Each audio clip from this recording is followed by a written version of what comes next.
네, 안녕하세요. 오늘은 이제 객체 지향 관련해서 좀 영상을 만들어 봤으니까 요 보시면서 객체 지향이란 무엇인가, 그리고 디자인 패턴은 무엇인가 한번 같이 알아보시면 좋을 것 같습니다. 그래서 이게 객체 지향이라고 하면은 우리가 이제 오브젝트 다시 쓸게요. 네, 오브젝트 오리엔티드 이제 뒤에는 이제 디자인 패턴이라고 해가지고 이제 요거를 줄여가지고 OODP라고 이제 얘기를 하고요. 우리가 이제 오브젝트 오리엔티드 랭귀지 있죠. 프로그래밍 랭귀지 그런 것들을 OL 뭐 이런 뭐 이렇게 얘기도 하기도 하는데 이제 이런 것들이 이제 무엇인가 같이 한번 알아가 보도록 합시다. 그래서 일단은 이제 객체 지향 패러다임이라고 해가지고 이 객체 지향 같은 경우에는 우리가 소프트웨어를 설계하는데 되게 중요한 역할을 한다라고 이제 보시면 될 것 같아요. 그래서 우리가 이 객체 지향이란 무엇이냐라고 이제 봤을 때에는 여기 이제 설명이 써 있어요. 지금 이제 데이터와 그 데이터를 처리하는 행위를 하나의 이제 단위로 이제 묶습니다. 요거를 이제 우리가 객체라고 얘기를 하고요. 이렇게 그 데이터 또는 이제 데이터를 이제 처리하는 행위. 요것들은 이제 보통 우리가 뭐 함수 또는 이제 뭐 클래스 같은 걸로 얘기를 하죠. 이런 것들을 하나의 객체 형태로 묶어서 사고하는, 생각하는 이제 프로그래밍 패러다임이에요. 그래서 우리가 뭐 여러 가지 기법들이 있습니다. 뭐 절차 지향이란 얘기도 이제 들어보셨을 거예요. 절차 지향. 네, 얘 같은 경우에는 이제 C 같은 경우에 많이 사용이 되죠. 프로그램을 이제 쭉 만들어 놓으면은 위에서부터 아래로 이제 코드를 쭉 읽어가면서 실행하는 그런 방식을 우리가 절차 지향이라고 얘기를 하는데 이 객체 지향은 우리가 코드를 짰을 때에 코드를 이제 하나의 객체라는 그런 단위로 묶을 수가 있다라고 보시면 될 것 같아요. 그래서 이런 객체 단위의 프로그램을 만드는 거를 우리가 객체 지향이다라고 이제 얘기를 한다라고 보시면 될 것 같아요.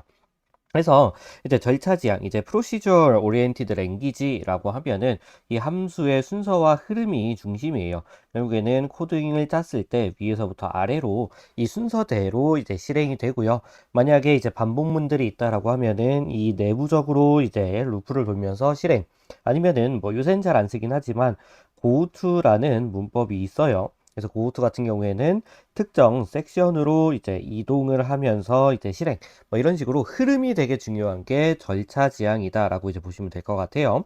근데 이제 객체 지향 같은 경우에는 이제 객체 간의 상호작용이 중심이 되는 그런 프로그래밍 테크닉이다라고 보시면 될 것 같아요. 그래서 이제 프로그램의 구성 요소를 우리가 객체, 이제 오브젝트라고 얘기를 합니다. 객체로 보고 각 객체가 이제 뭐 데이터를 보유할 수도 있고요. 아니면은 이제 메소드, 우리가 함수라고 이제 부르는 이 메소드를 통해서 이제 서로 메시지를 주고받습니다. 데이터를 주고받는 과정이다라고 보시면 될 것 같아요. 네, 이런 식으로 이제 여러 개의 객체가 있는데 이 객체와 객체의 상호작용을 통해서 일어나는 일들을 기반으로 프로그래밍하는 기법이 우리가 객체 지향이라고 이제 보시면 될 것 같아요. 그래서 이제 절차 지향 같은 경우에는 우리가 가장 많이 사용을 하는 게 문제 해결이라고 이제 보시면 될 것 같아요. 여기는 우리가 뭐 코딩 테스트 같은 거 있죠. 얘들은 객체들 간의 상호작용보다는 문제를 빠르게 풀고 어떤 알고리즘을 구현을 하는 데에 중점을 둔다라고 하면은 객체 지향, 오브젝트 오리엔티드 같은 경우에는 우리가 현실 세계의 개념을 이제 소프트웨어 안으로 모델링한 거다라고 보시면 될 것 같아요. 그래서 우리가 실제 생활에서 사용하는 문제들을 해결하고 모델링하는 거는 객체 지향에 좀 더 어울린다라고 이제 볼 수가 있고요. 우리가 뭐 알고리즘 같은 걸 푼다라고 했을 때에는 절차 지향이 오히려 좀 더 나을 수도 있어요. 이거는 여러분들이 해결하려는 문제의 성격에 따라서 코딩을 다르게 하면은 된다라고 보시면 될 것 같습니다. 그래서 뭐 말로만 들으면 감이 잘 안 잡히겠죠. 그래서 예를 한번 가져와 봤습니다. 이게 객체, 그 다음에 속성, 그 다음에 행동, 뭐 이런 것들이 있어요. 그냥 쉽게 얘기하면은 객체는 우리가 흔하게 얘기하는 클래스다라고 보시면 될 것 같고요. 속성 같은 경우에는 이제 내부 변수다라고 볼 수가 있습니다. 다음에 메소드는 행동, 메소드는 이제 함수다라고 볼 수가 있어요. 그래서 이 클래스 안에 내부 변수와 함수가 다 구현되어 있는 형태로 이제 볼 수가 있죠. 그래서 여러분들이 이제 많이 아실 C++이라든지 아니면은 자바라든지 아니면은 파이썬이라든지 이런 이제 언어들 같은 경우에는 어, 클래스 안에 이제 어떠한 속성들을 가지고 있고요. 그 다음에 어떠한 행동들을 함수로 정의를 한다라고 보시면 될 것 같아요. 그래서 우리가 현실 세계에서 뭐 예를 들어서 자동차라는 어떠한 객체가 있어요. 그래서 이 객체 안에는 자동차의 뭐 색깔도 있을 수 있고요. 뭐 모델 같은 것도 있을 수 있고, 뭐 속도 같은 것도 있을 수도 있고, 자동차가 가질 수 있는 내부 변수들이 있겠죠. 이런 것들을 우리가 속성이라고 얘기를 하고요. 그다음에 자동차가 뭐 여러 가지 할 수 있어요.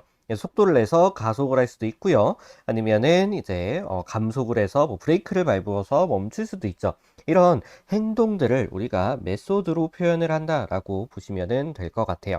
그래서 우리가 객체라는 게 존재한다라고 하면은 객체라는 게 존재한다라고 하면은 객체는 크게 두 가지로 나눌 수 있다라는 거예요. 하나는 속성, 이 객체가 가질 수 있는 상태를 의미한다라고 볼 수가 있고요.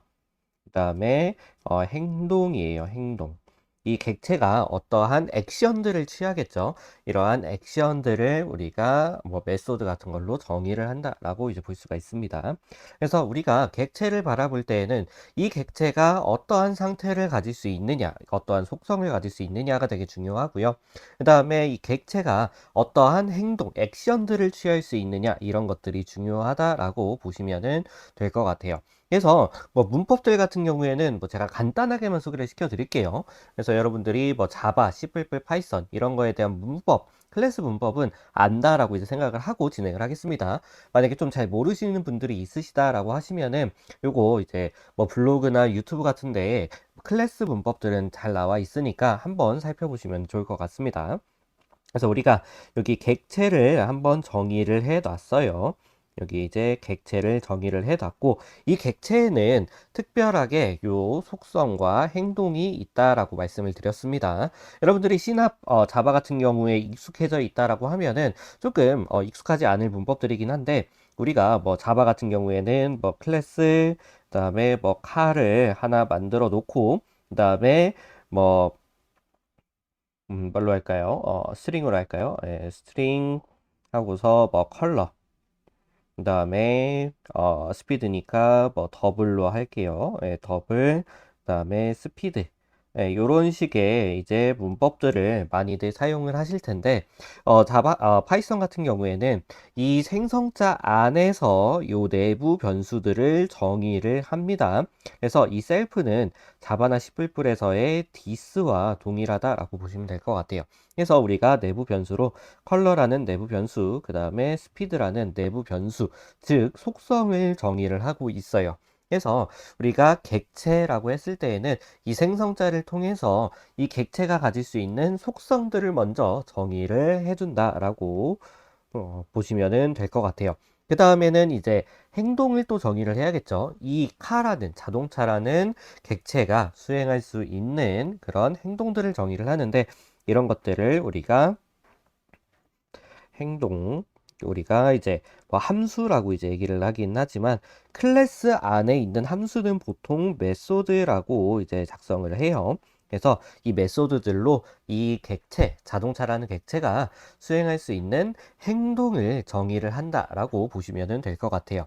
여기서는 크게 두 가지의 행동을 정의를 하고 있어요.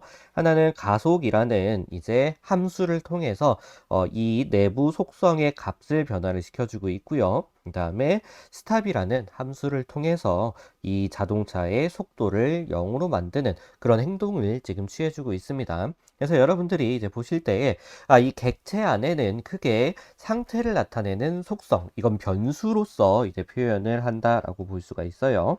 그 다음에 이 객체가 수행할 수 있는 행동, 요거는 이제 함수로 표현을 하고 얘는 보통 이제 메소드라는 이름으로 이제 불립니다.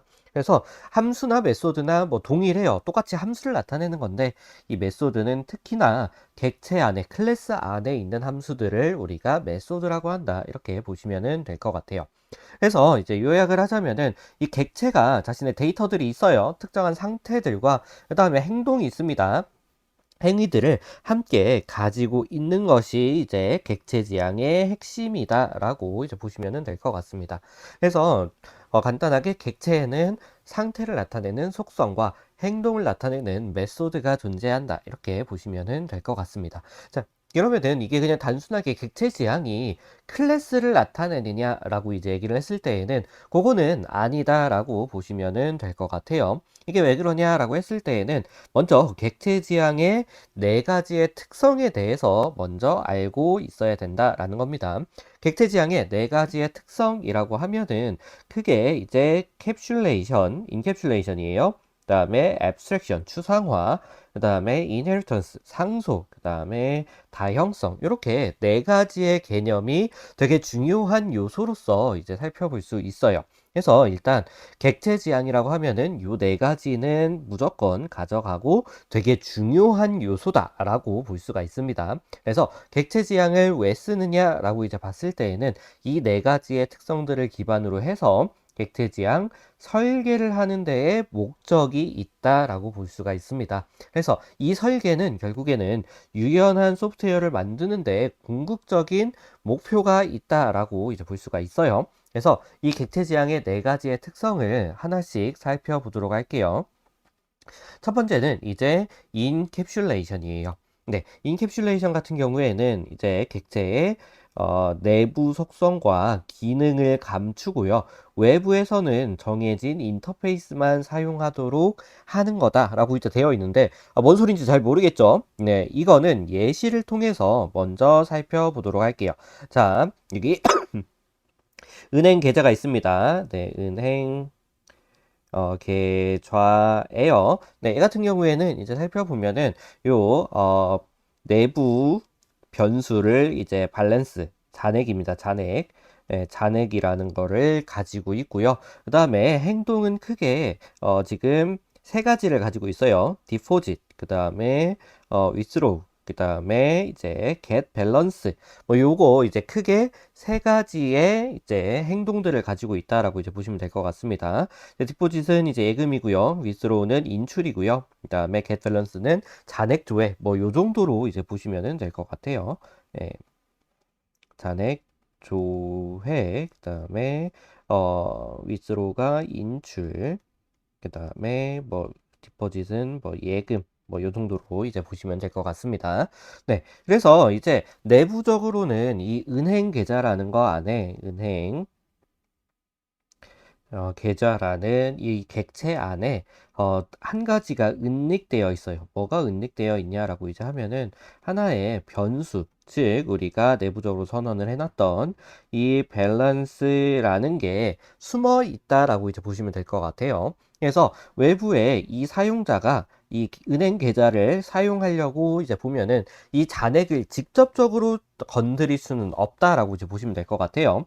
이 밸런스는 직접적으로 건드릴 수 없고 우리가 그러면은 이 밸런스를 조절할 수 있는 방법이 크게 세 가지가 있다라고 보시면은 될 것 같아요. 그게 이제 행동으로 나타나는 거예요. 이제 디포짓이라는 이제 함수, 그 다음에 이제 withdraw라는 함수, 그 다음에 뭐 get balance라는 함수, 요 세 가지를 통해서 이 사용자는 이 내부적으로 어떠한 행동들이 일어나는지는 몰라요. 하지만 내가 뭐 돈을 넣고 싶다 그러면은 디포짓이라는 함수를 호출하면 되겠고요. 내가 돈을 빼고 싶다라고 하면은 withdraw라는 함수를 호출하면 돼요. 그 다음에 내가 만약에 잔액을 조회하고 싶다라고 하면은 요 get balance라는 함수를 호출할 수 있다. 요 관점으로 이제 보시면은 될 것 같습니다. 그래서 이 은행 계좌에 이 잔액이라는 변수 상태가 저장이 되어 있지만 이 외부의 유저 같은 경우에는 밸런스를 직접적으로 건드릴 수 없어요. 그리고 하지만 이 함수들을 통해서 내가 이 은행 계좌의 상태를 알 수 있다라는 거예요. 즉 내부적으로는 어떻게 구현되어 있는지 몰라요. 하지만 이 속성과 기능들은 다 감춰져 있어요. 그래서 이 외부에서는 특정한 인터페이스, 특정한 뭐 함수들이겠죠. 함수들만 사용할 수 있게끔 되어 있는 게 우리가 인캡슐레이션이다라고 보시면 될 것 같아요. 자, 그러면 인캡슐레이션은 결국에는 데이터를 숨기는 역할을 수행을 해요. 은닉, 데이터 하이딩이라고 이제 얘기를 해서 이 외부에서는 직접적으로 접근하지 못하게 하는 방식이다라고 이제 보시면 될 것 같아요. 자, 그러면 이거를 왜 쓰느냐라고 했을 때에는 이 외부와 내부의 결합도를 낮춘다라고 이제 볼 수가 있어요. 자, 만약에 예를 들어 가지고 뭐 은행 계좌가 있습니다. 네, 은행 계좌가 있고 여기서 만약에 요 밸런스를 이제 직접적으로 접근할 수 있다라고 해볼게요. 그러면은 유저 1이 만약에 인출을 한다라고 했을 때 이 함수를 유저 단에서 이제 구현을 해볼게요. 뭐 withrow라는 함수를 이제 구현을 할게요. 근데 여기서 만약에 뭐 어드민이라는 또 다른 객체가 존재한다라고 합시다. 그러면은 이 어드민의 또 다른 함수 withrow라는 뭐 또 다른 함수를 구현을 해본다라고 할게요. 이 밸런스를 이제 조절을 해가지고. 자, 그러면은 문제가 되는 게 뭐냐? 만약에 인출하는 로직이 바뀌었어요. 뭐 예를 들어서 뭐 보안이 뭐 추가가 돼가지고 이제 이 함수의 내부를 뜯어 고친다라고 했을 때 얘를 이제 고친다라고 하면은 사실 얘도 동일하게 적용이 되어야겠죠. 그래서 얘도 수정을 해줘야 돼요. 뭐 이런 식으로 두 개만 있으면은 문제가 안 될 수도 있는데 뭐 한 10개 뭐 아니면은 뭐 한 100개 이상의 객체가 이 밸런스에 붙어가지고 각자의 함수를 구현을 해놨다라고 이제 해볼게요. 자, 그러면은 중복되는 게 생각보다 많이 있을 수 있어요. 그 다음에 이 외부의 객체와 내부의 요 변수들 간에 결합이 생겨버리게 돼요. 요거를 이제 결합이라고 합니다. 결합이 생겨가지고 이 함수들 내부에 코드가 수정이 됐다라고 하면은 묶여 있는 모든 함수들에 대해서 다 수정을 해줘야 돼요. 자, 이러면은 되게 불편하겠죠. 나는 그냥 은행 계좌 내부에 로직을 변경하고 싶은데 밖에 있는 객체들의 코드를 다 수정을 해야 된다라는 점이에요. 이러면은 되게 불편하기 때문에 이런 식으로 결합도가 높으면은 되게 소프트웨어적으로 불안정하다. 즉, 이 인캡슐레이션을 사용하는 이유는 우리가 내부와 외부, 즉 내부 클래스와 외부 클래스의 결합도를 낮추기 위해서 사용한다라고 이제 보시면 될 것 같아요. 그래서 이 밸런스라는 게 그게 뭐 디포짓, 위스로우, 겟 밸런스라는 함수들이 있어요. 내부적으로는 변경을 했다라고 하더라도 이거를 사용하는 유저 입장에서는 그냥 내부 로직이 어떻게 바뀌었는지는 몰라도 돼요. 네.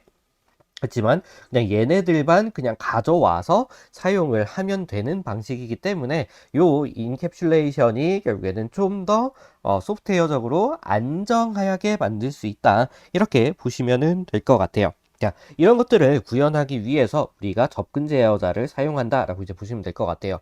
여러분들이 뭐 자바 수업을 들으시면 알겠지만 이 클래스의 멤버 변수들은 대부분 프라이빗으로 선언을 하라라고 이제 되어 있을 거예요. 이게 왜 그러냐라고 하면은 이 변수를 외부에서 가져가서 사용하지 못하게 하고 오로지 요 내부에 있는 인터페이스들, 메소드들만 가지고 외부에서 사용할 수 있게끔 만드는 게 궁극적인 목표가 있어서 내부 변수들은 웬만하면은 프라이빗을 사용을 해라. 뭐 이런 얘기를 한 번씩은 들어보셨을 겁니다. 그래서 여러분들이 클래스 문법을 쓰시면은 여기 내부 변수들이 있어요. 파이썬은 프라이빗이라는 접근 제어자가 없기 때문에 뭐 사용할 수는 없긴 하지만 C++이나 자바 같은 경우에는 프라이빗 같은 내부 접근 제어자를 사용을 해서 사용을 하는 게 되게 좋다라고 말씀드릴 수 있을 것 같아요. 그래서 인캡슐레이션을 사용하면은 이제 데이터 보호, 유지 보수 향상, 그 다음에 코드 안정성 증가, 뭐 이런 부분들이 크게 장점이 있기 때문에 뭐 이렇게 한 번씩 보시면 될 것 같습니다.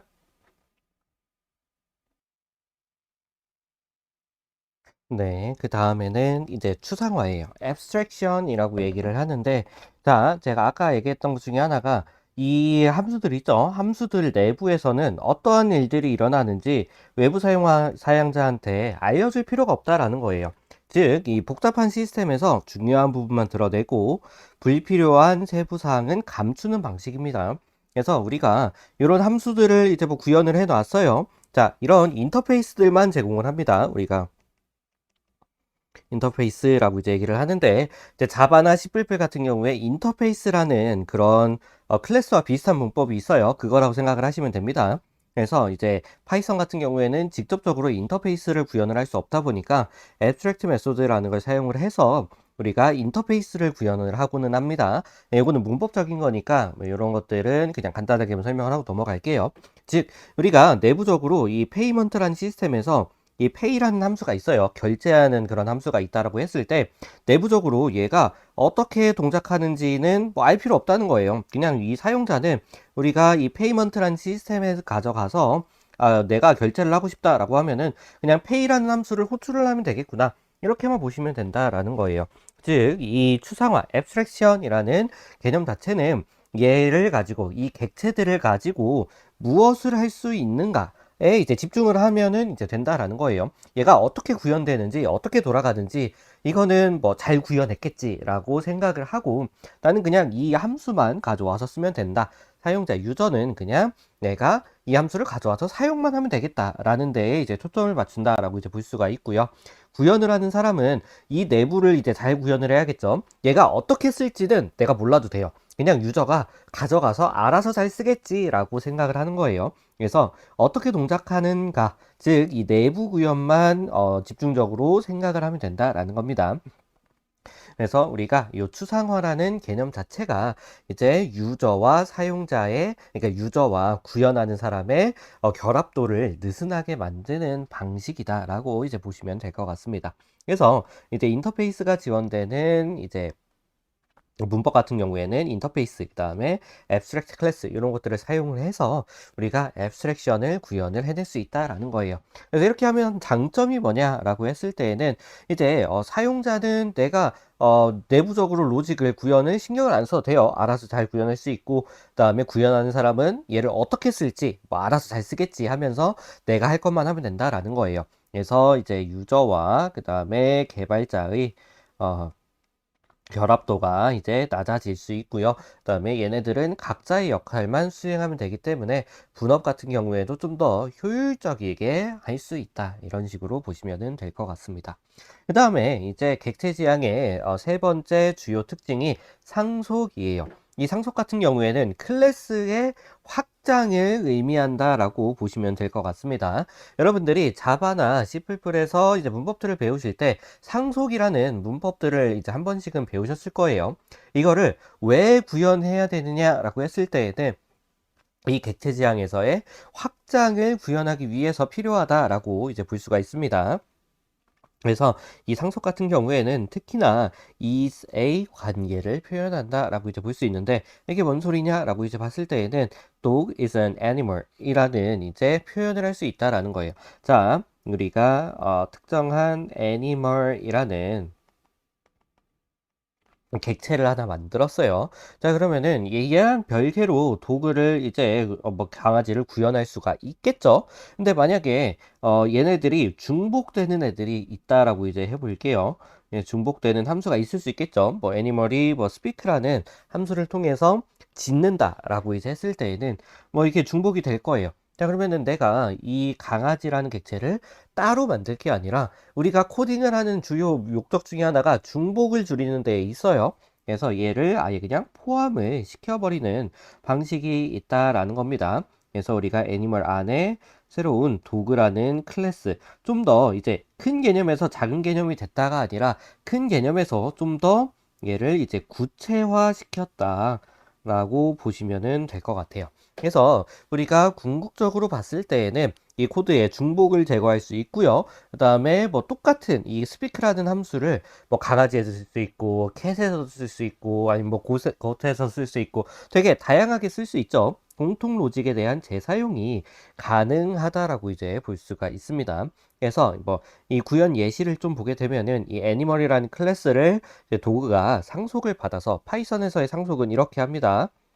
네, 도구라는 게 애니멀을 상속을 받아가지고 직접적으로 이제 구현을 하고 있어요. 그래서 좀 더 이제 스페시픽한 기능들을 구현하기 위해서 좀 더 초점을 맞춘다라는 관점에서 보면은 우리가 상속이라는 개념을 사용한다라고 이제 볼 수가 있습니다. 그래서 상속 같은 경우에는 단위 상속만 지원한 언어, 자바, C++ 뭐 이런 것들도 있고요. 그다음에 다중 상속을 지원한 언어도 있습니다. 이제 타입스크립트 같은 경우에도 기본적으로 단위 상속을 지원을 하는데 우리가 믹스인이라는 키워드를 사용을 하게 되면은 다중 상속을 사용할 수도 있어요. 예.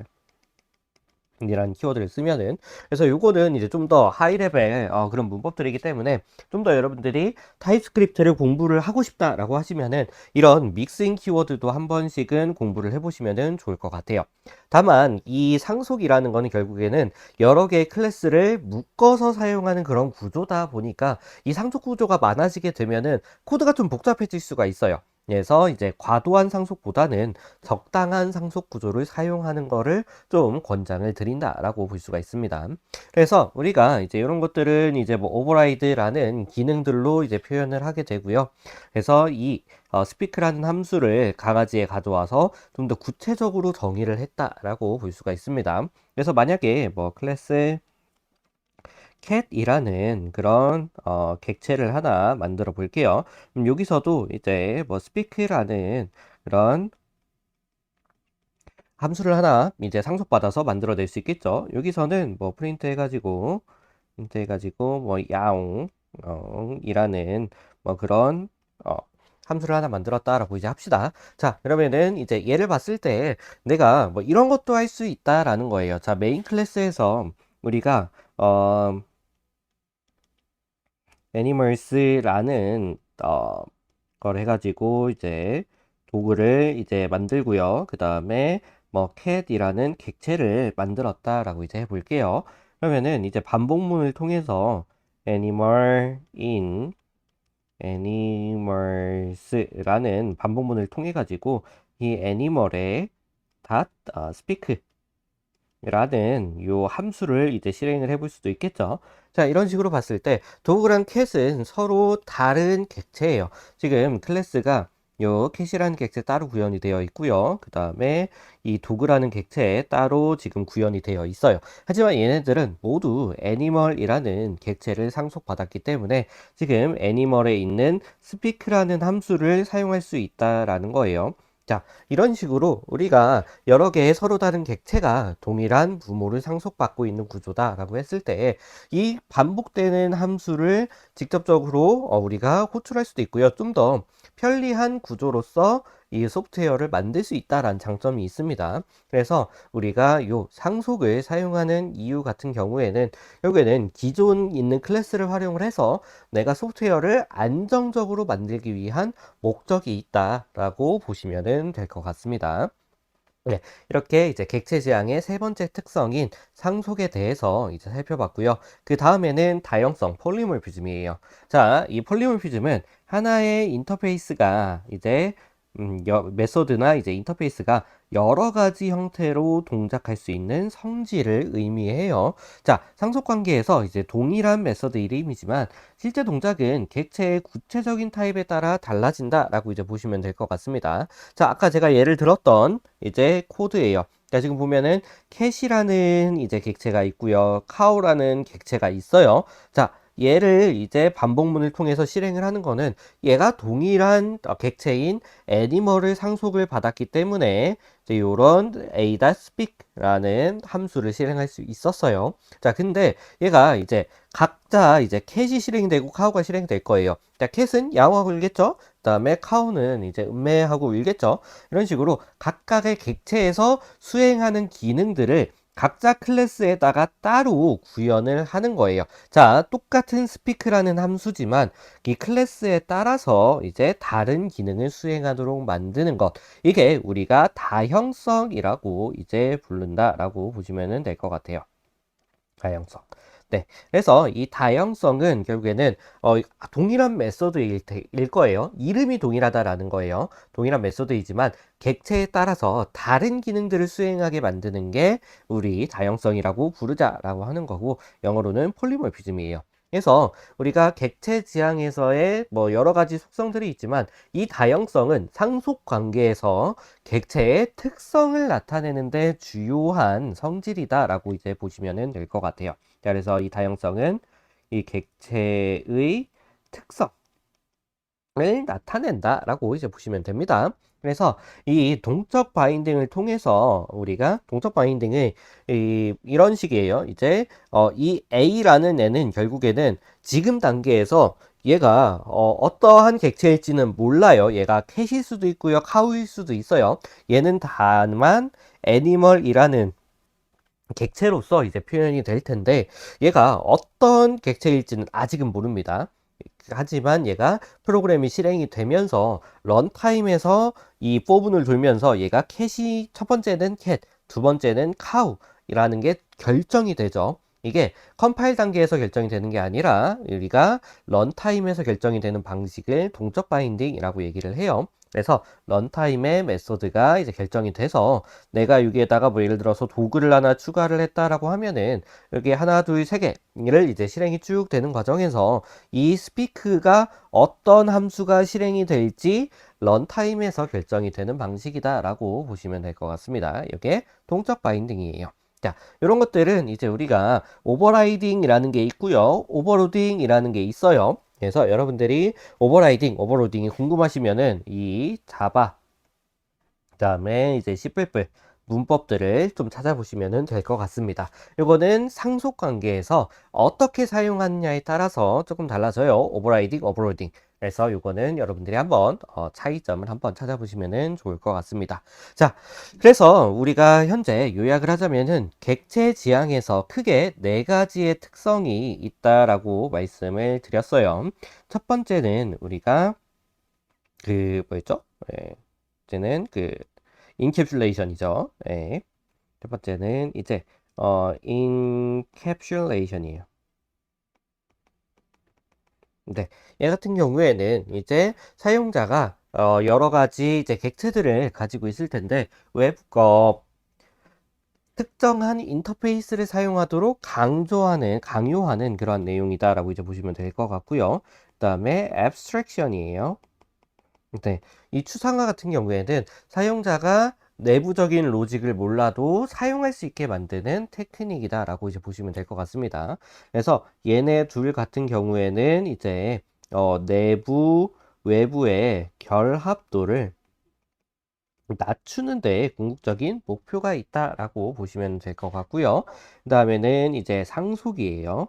네, 상속, 인헤리턴스라고 하는 이 상속 관계의 구조가 이 객체 지향의 특성을 잘 나타낸다라고 이제 볼 수가 있고요. 그 다음에 네 번째는 이 다형성입니다.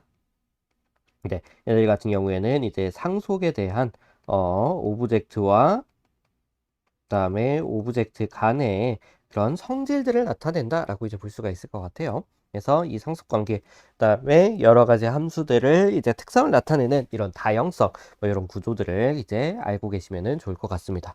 그래서 이 객체 지향이라는 거 결국에는 이 객체라는 거를 기반으로 해서 우리가 프로그램을 만드는 기법이다라고 이제 볼 수가 있고요. 그래서 이 내부와 외부와의 결합도를 떨어뜨려서 소프트웨어의 안정성을 올리는데 크게 목표가 있다라고 이제 볼 수가 있고요. 그다음에 여러 가지 함수들, 여러 가지의 객체들을 묶던지 아니면은 별개로 만들든지 해가지고 이런 특정한 구조들을 잡아가는 그런 방식이 있다라고 볼 수가 있습니다. 그래서 요 네 가지는 꼭 기억을 하셔야 돼요. 자, 객체 지향의 네 가지 특성 하면은 요 네 가지는 그대로 나와야 됩니다. 인캡슐레이션, 앱스트랙션, 인헤리턴스, 폴리모피즘 요거는 그냥 자연스럽게 쭉 나와야 된다라고 이제 보시면 될 것 같아요.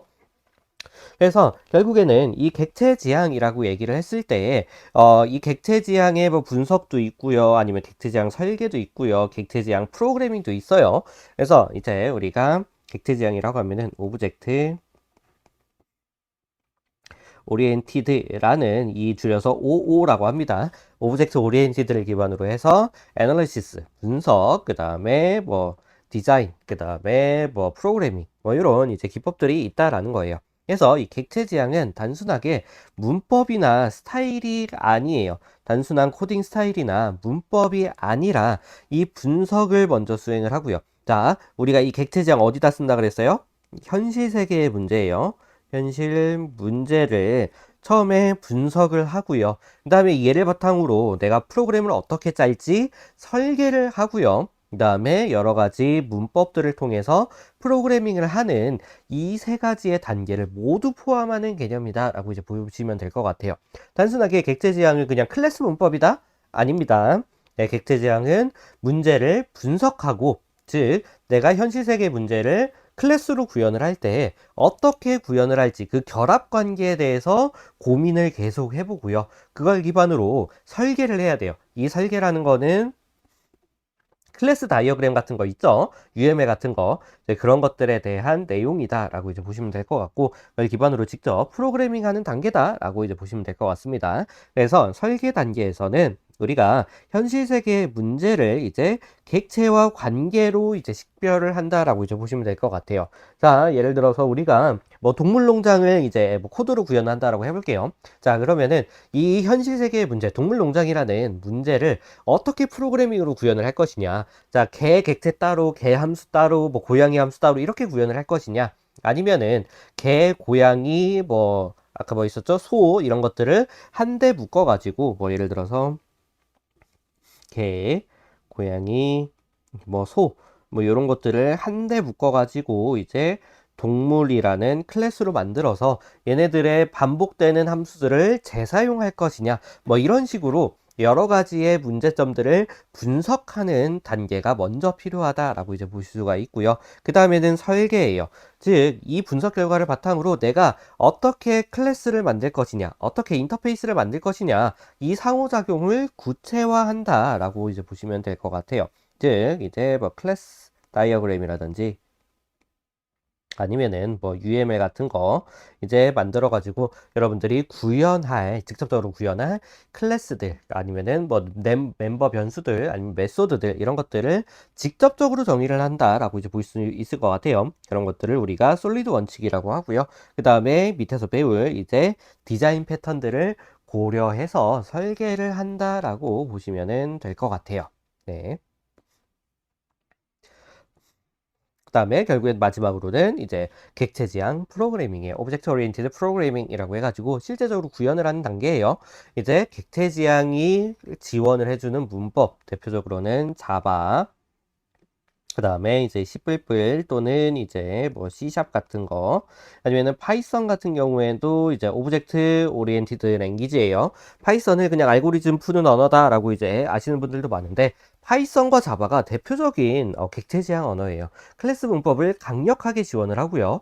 이 클래스 간의 연결 관계를 표현할 수 있게 하는 그런 문법들이 이제 자바와 파이썬의 대표적이다라고 이제 볼 수가 있고요. 요새 나온 언어들 같은 경우에는 이 타입스크립트가 또 객체 언어를 지원을 한다라고 이제 보시면 될 것 같습니다. 그래서 이러한 언어들을 바탕으로 해서 여러분들이 설계를 해 놓은 거를 직접적으로 구현을 하는 게 이 객체 지향 프로그래밍 단계다라고 이제 보시면 될 것 같아요.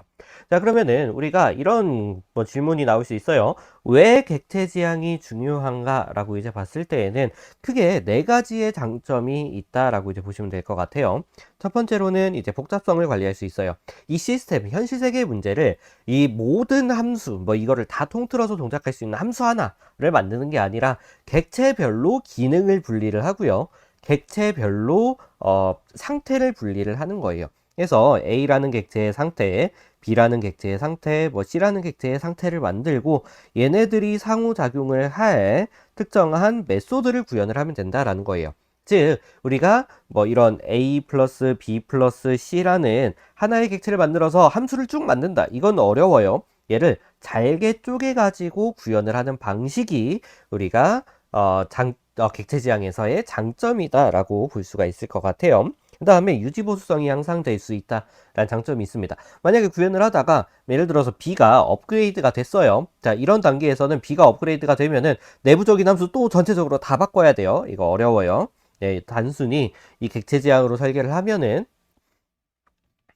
이 B와 관련된 이제 멤버 변수, 그 다음에 요 상호작용하는 메소드들만 수정하면 되겠죠. 나머지 얘네들은 뭐 굳이 수정할 필요가 없다라는 게 유지보수율을 크게 향상시킬 수 있다는 장점을 갖고 있다라고 볼 수가 있습니다. 그 다음에 재사용성이 증대될 수 있어요. 자, 만약에 다른 프로젝트를 구현을 하는데 요 A라는 게 재사용된다라고 이제 해볼게요. 그러면은 그냥 이 A 가져와서 쓰면 되는 거예요. 예, 여러분들이 뭐 여기서 뭐 D랑 연결을 하건 뭐 E랑 연결을 하건 뭐 이건 상관없어요. 그냥 A를 그냥 가져와서 쓰면 된다라는 거예요. 그래서 요런 식으로 이제 하나의 함수를 구현을 하면은 여기서 가져다 쓰기 어렵겠죠. 그래서 이 객체지향은 재사용성을 크게 올릴 수 있다라는 장점이 있습니다. 또한 확장이 용이해요. 여기서 만약에 D라는 객체가 추가가 된다라고 하면은 이 D라는 객체와 그 다음에 상호작용하는 이 함수들만 만들어주면 될 거예요. 여기서 D를 추가를 한다? 함수를 전체 다 바꾼다? 이건 어려운 일일 겁니다. 그래서 객체 지향 같은 경우에는 이 객체를 기반으로 해서 우리가 설계를 하는 방식이기 때문에 뭐 유지보수가 용이하고 확장성이 올라갈 수 있고요. 복잡성이 줄어드는 그런 장점을 가지고 있습니다. 그래서 제가 좋아하는 말이긴 하지만 좋은 객체 지향 설계는 변경에 유연한 소프트웨어를 만든다. 즉 객체 지향을 통해서 좋은 소프트웨어를 만들 수 있어요. 네, 그래서 여러분들이 객체 지향에 대해서 꼭 아셔야 되는 부분들이고요. 그래서 이제 절차 지향 언어도 물론 장점들이 있습니다. 하지만 객체 지향 언어는 현실 세계의 문제를 해결을 하는데 특히나 컴공과와 관련된 그런 여러 가지 이슈들이 있습니다. 그런 문제점들을 해결을 하는데 객체 지향이 많은 도움을 줄 수 있다. 꼭 기억을 하시면 좋을 것 같습니다. 다만 주의할 점이 여러 가지가 있는데 객체 지향이 만능은 아니에요. 이게 항상 좋다 뭐 이런 건 아닙니다. 뭐 예를 들어서 여러분들이 뭐 길찾기 문제를 해결한다라고 했을 때 지금 알고리즘 수업 들으시니까 뭐 BFS, DFS 이런 거 있죠. 예, BFS 또는 뭐 DFS 뭐 요런 이제 문제점들이 있을 텐데 요런 문제점들을 객체 지향으로 해결한다? 오히려 배보다 배꼽이 더 클 수 있어요. 그래서 이런 과도한 객체 지향의 사용은 뭐 항상 만능이 아니라는 거 기억을 하시면 될 것 같고요. 그 다음에 지나친 상속이나 과도한 추상화는 오히려 복잡성을 높일 수가 있어요. 이게 내부적으로 어떻게 구현되는지는 몰라도 외부에서 사용할 수 있다라고 했어요. 근데 이런 것들이 많아지게 되면은 내가 어떤 기능을 사용해야 되는지 모르는 경우들이 생각보다 많이 있습니다. 이럴 경우에 복잡성을 높일 수 있어서 이런 것들은 좀 주의를 하면은 좋겠다라는 거고요. 결국에는 우리가 이 객체 간의 결합도를 낮추는 게 중요하고요. 그 다음에 응집도를 높이는 것이 핵심이 될 거다라고 보시면 될 것 같습니다. 그래서 객체지향 여러 가지 장점들이 있지만 단점들도 많아서 요거는 유연하게 여러분들이 잘 선택하시면 될 것 같아요.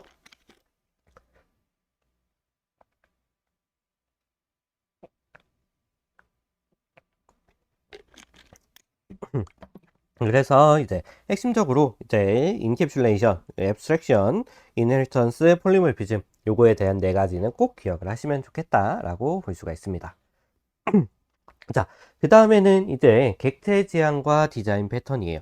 자, 우리가 객체 지향에 대해서는 어느 정도 설명을 들었다, 그죠? 네. 그 다음에는 이제 디자인 패턴에 대해서 여러분들이 아셔야 되는 것들이 많이 있습니다. 자, 이 디자인 패턴은 우리가 바로 이 디자인 패턴이라고 얘기를 해요.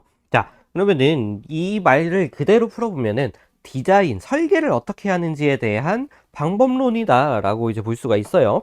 그래서 이 디자인 패턴 같은 경우에는 결국에는 객체 지향을 구현을 하는데 여러 가지 구현 방식, 소프트웨어 설계 방식이 있다라는 거예요. 그거에 대해서 배우는 거를 우리가 디자인 패턴이라고 얘기를 합니다. 그래서 오브젝트 오리엔티드 디자인 패턴이라는 여기다가 써볼게요. 네. 오브젝트 오리엔티드 디자인 패턴입니다.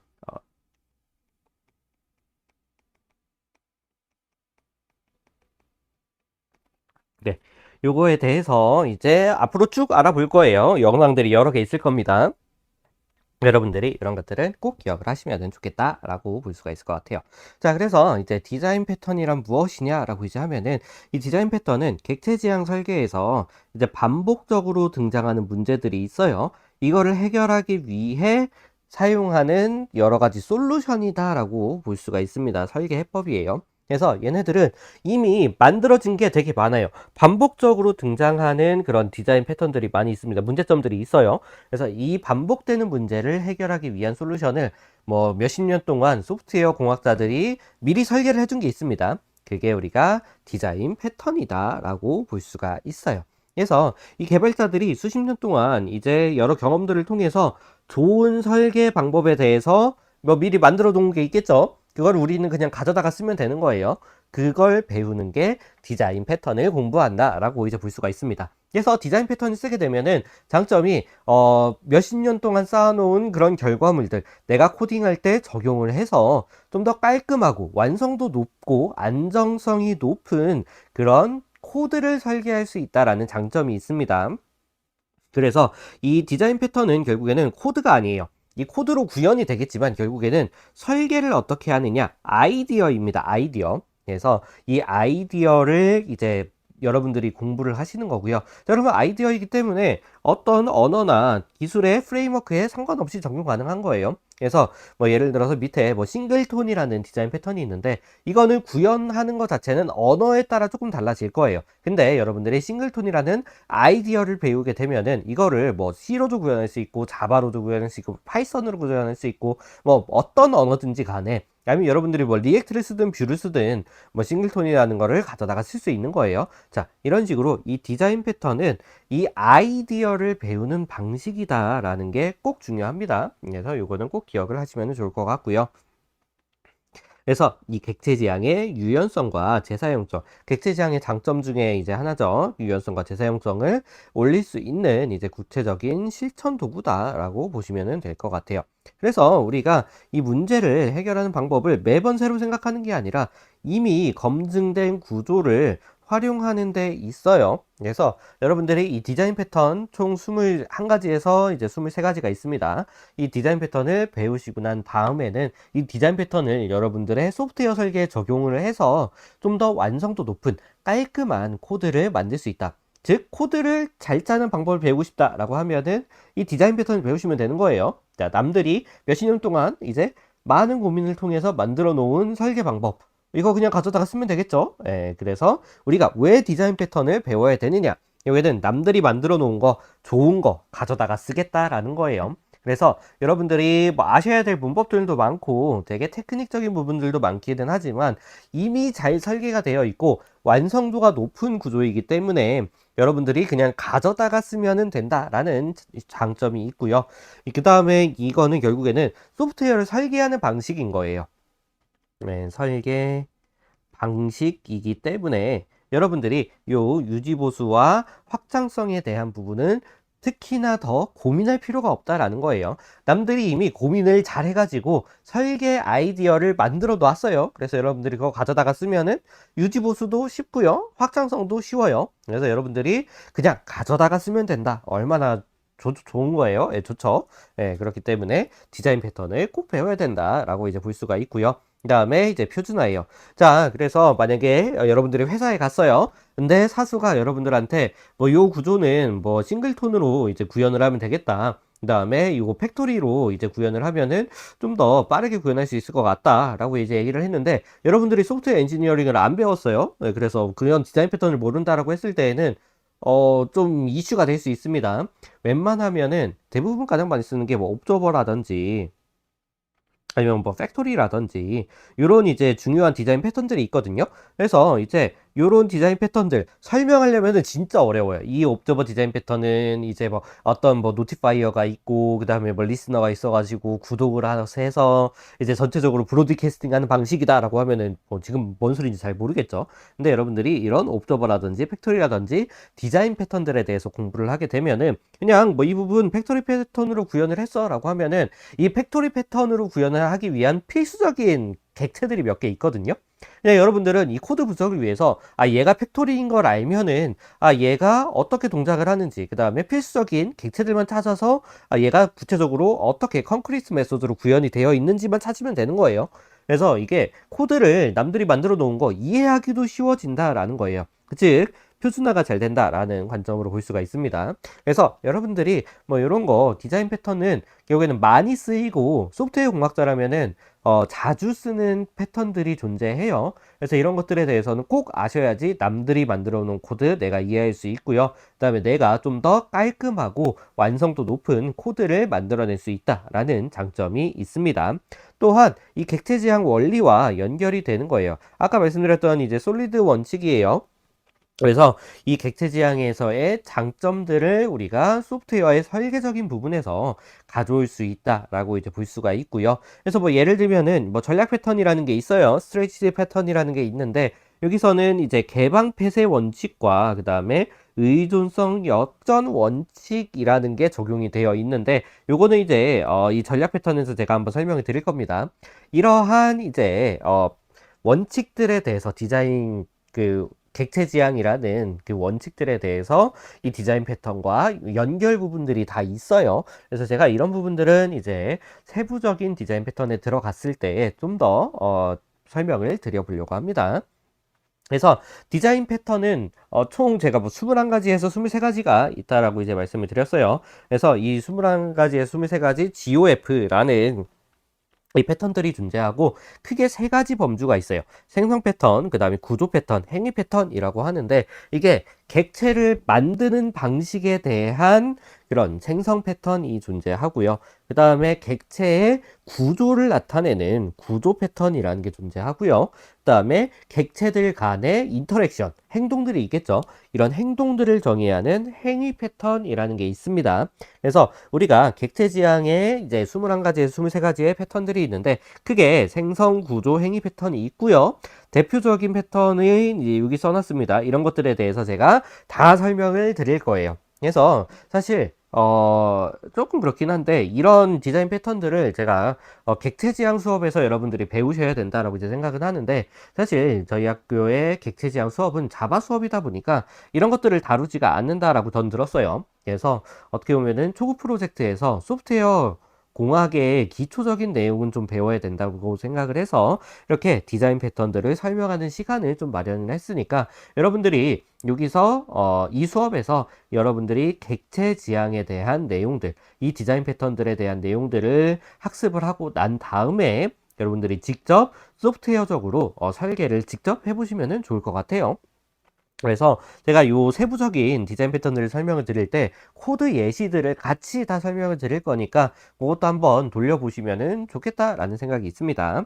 네. 그래서 대표적으로는 뭐 싱글톤이라는 게 있고요. 그 다음에 뭐 팩토리, 그 다음에 이제 뭐 전략 패턴, 그 다음에 뭐 여러 가지 이제 패턴들이 있는데 이거는 제가 21가지 패턴들에 대해서 세부적으로 다 말씀을 드릴 거니까 영상들 한 번씩 보시면은 될 것 같습니다. 그래서 이 디자인 패턴의 핵심 포인트는 무엇이냐라고 이제 보면은 결국은 이 패턴은 도구이지 규칙이 아니에요. 무조건 이걸 따라야 된다는 아닙니다. 디자인 패턴이 조금 정형화된 구조가 있긴 하지만 세부적인 내용은 여러분들이 구현 난이도에 따라서 바꾸실 수도 있고요.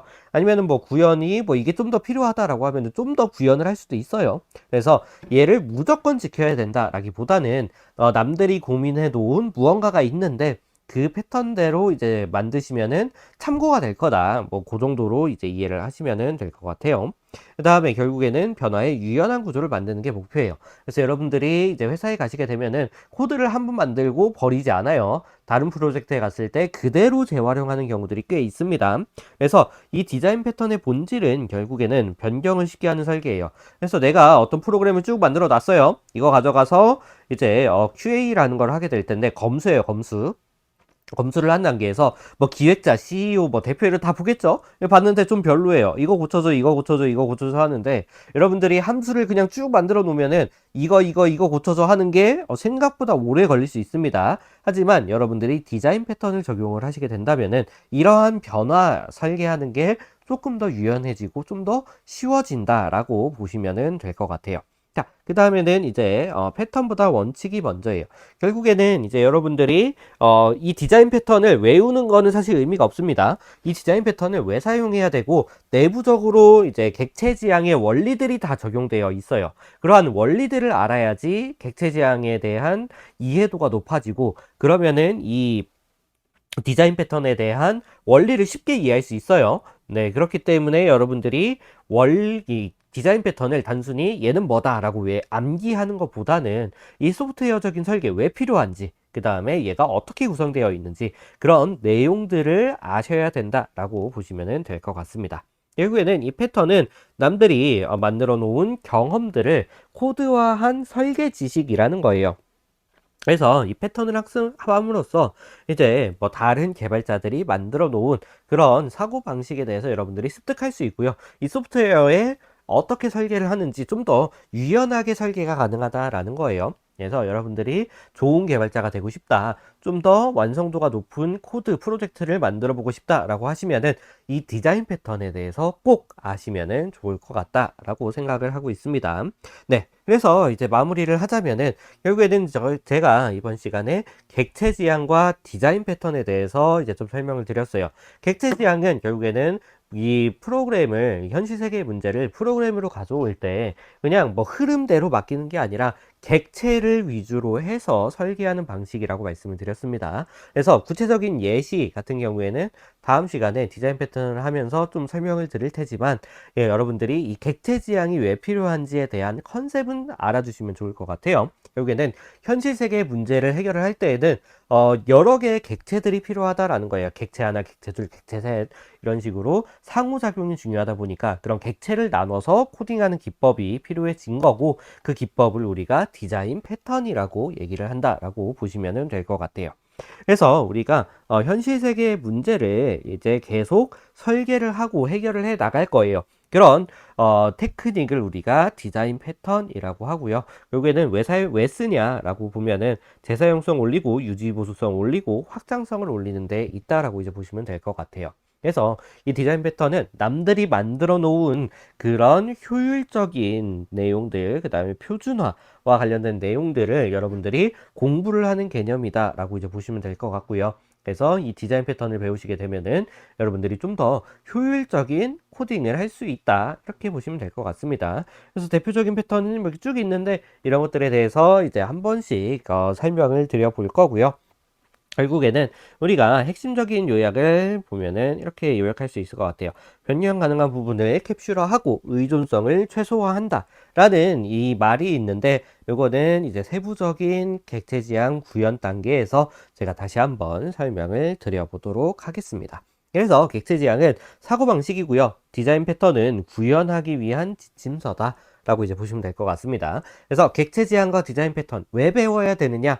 우리가 현실 세계의 문제를 해결하는 데 있어서 요거를, 그러니까 그 현실 세계의 문제 있어요. 현실 세계의 문제를 해결하는 데 있어서 내가 좀 더 완성도 높은 프로그램을 만드는데 남들이 만들어 놓은 이제 설계 방식들이 있을 거예요. 방식을 적용하기 위한 목표가 있다, 이렇게 보시면 될 것 같습니다. 즉 디자인 패턴을 학습한다라는 거는 결국에는 유연하고 유지보수가 가능한 객체 지향 설계를 할 수 있는 힘을 기르는 과정이다. 그래서 여러분들이 좋은 개발자가 되고 싶다 그러면은 이 디자인 패턴에 대해서는 꼭 학습을 해 보시는 것을 권장드린다 라고 말씀드릴 수 있을 것 같아요. 네, 그러면은 일단 오늘 수업은 이렇게 마치는 걸로 하겠습니다. 네, 고생하셨습니다.